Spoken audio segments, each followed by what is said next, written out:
ঘরে থেকে থেকে আর ভাল লাগছিল না। যাই হোক, একটু মাঠের দিকে চলে আসলাম, যে মাঠে একটু ঘুরতে চলে আসলাম। ঘরে থেকে থেকে বোর হয়ে যাচ্ছিলাম। মানে আমি যেখানে থাকি তেহট্টের ঠিক পাশে শ্যামনগর নামে একটা জায়গা, শ্যামনগর চিলাখালি। সেই জায়গাতেই খুব সুন্দর আহ, মাঠের পরিবেশ। সেটা আমি এই কয়েকদিন আসছিলাম, ভিডিও করা হয়নি অবশ্য। আজকে তোমাদের সঙ্গেও পরিচয় করে দেবো তাদের সঙ্গে।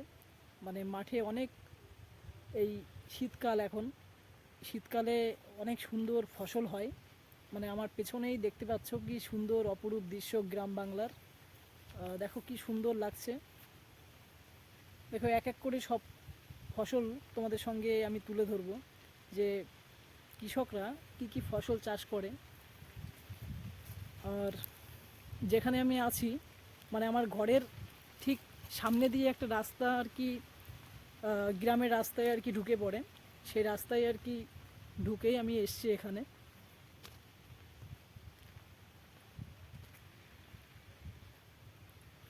খুব সুন্দর পরিবেশ, এখানে আসলে বেশ ভাল লাগে। মানে আমার বাড়ি হচ্ছে বগুলা। আর বগুলাতেও এরকম সুন্দর পরিবেশ আছে, কিন্তু এত সুন্দর না। দেখো কি কি সুন্দর লাগছে জমিটাকে। এগুলো কি ফসল আমিও জানি না ঠিক। সম্ভবত গম হবে, এগুলো গম হবে। সরি, এগুলো গমই হবে। আগের দিন এক কৃষককে আমি জিজ্ঞাসা করেছিলাম যে এইগুলো কি ফসল। এগুলো ওনারা বললো গম। অবশ্য ঠিকই বলেছে মনে হয়। অনেকে কিন্তু এই ফসলটাকে তোমরা চিনতে পারবে না এখন। আবার যখন বড় হয়ে যাবে গম হবে তখনও কিন্তু ঠিকমতো চেনা যায় না। মানে কৃষকরা ছাড়া ঠিকমতো চিনতে পারে না, কারণ কৃষকরাই জানে জব আর গমের মধ্যে কী তফাৎটা।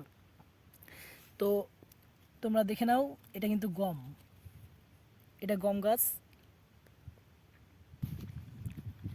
চলো এবার তোমাদের সঙ্গে পরিচয় করিয়ে দিই।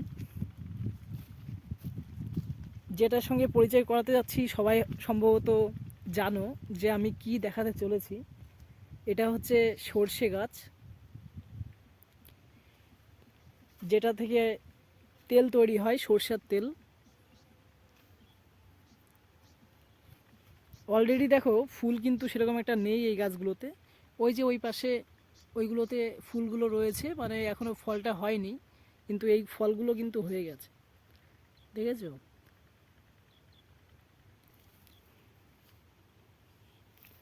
আর এই জমিতে দেখো, পাশে যে জমিটা আছে, এই জমিতে দেখো কি লাগিয়েছে। এই ছোট ছোট গাছ দেখতে পাচ্ছি, এই যে এই গাছগুলো, এই গাছগুলো সম্ভবত পটল গাছ। কারণ এই যে যে লাঠিগুলো দেখতে পাচ্ছে, এই যে লাঠিগুলো আর তারগুলো বাঁধা আছে, এই যে তার, মানে লাঠির সঙ্গে তার বাঁধা আছে। কেন বাঁধা আছে? কারণ যখন পটল গাছগুলো বড় হয়ে যাবে, ওই পটল গাছগুলোতে মানে এই জাংলা দিয়ে দেবে, মানে পটল গাছগুলো এই তারের উপর দিয়ে উঠিয়ে দেবে আর কি। ওই জন্যই এই কাজগুলো করা হয়েছে। ওই জন্য মনে হচ্ছে এখানে কোনো ফসল নেই, আসলে ফসল আছে। এগুলো পুরো 1 মাস 1.5 মাস লাগবে এই পটল গাছগুলোকে বড় হতে। আর এই গাছগুলো দেখো কি সুন্দর লাগছে।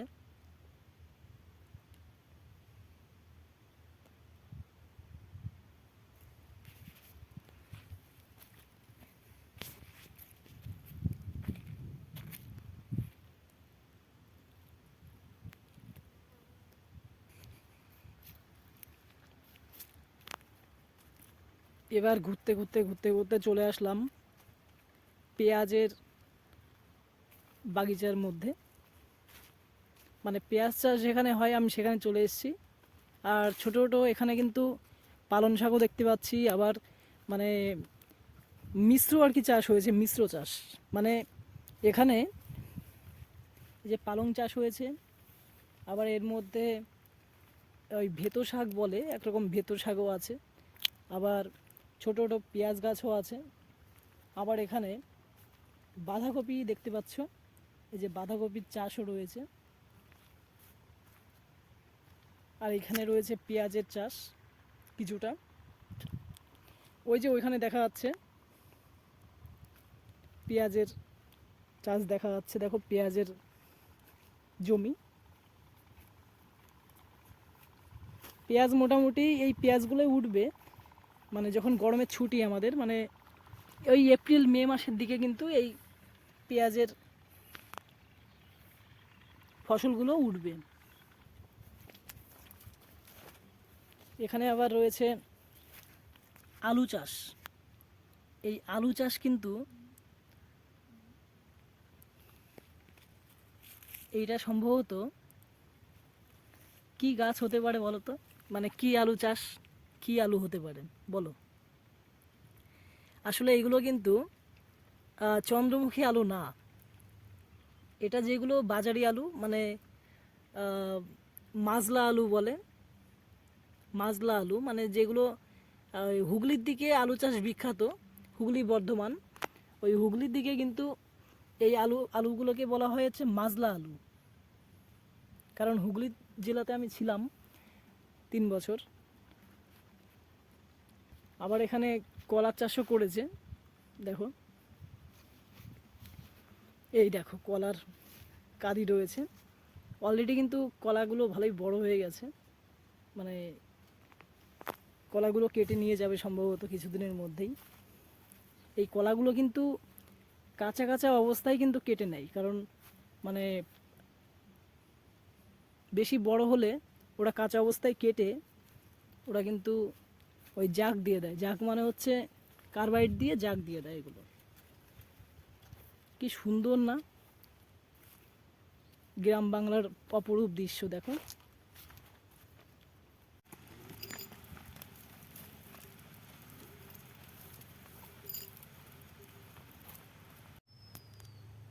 দেখো বন্ধুরা, তোমরা দেখতে পাচ্ছ চারিদিকে শুধু গ্রিন আর গ্রিন।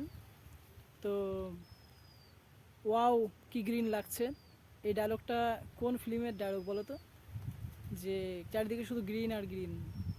আসলে অন্যায় অবিচার বইতে উৎপল দত্ত কিন্তু এই ডায়লগটা দিয়েছিল, যখন হিরোর বাবার খেতে যেয়ে এই ডায়লগটা দিয়েছিল। তো আজ আমি তোমাদের সামনে যেগুলো দেখানোর চেষ্টা করলাম, তোমাদের কেমন লাগলো অবশ্যই কমেন্টের মাধ্যমে জানিও, না হলে আমি বুঝতে পারবো না। এই কমেন্ট না করলে আমি কিন্তু বোঝা যায় না যে কীভাবে কি কেমন ঘাটতি আছে কি না আমার কোনো। অবশ্যই ঘাটতি আছে, কারণ ইউটিউবে আমি নতুন। আর ফেসবুক থেকে যারা যারা দেখছো অবশ্যই কমেন্ট করো। দেখো পেছনে শুধু দেখা যাচ্ছে শুধু মাঠ আর মাঠ, কোনো বাড়ি নেই কিন্তু।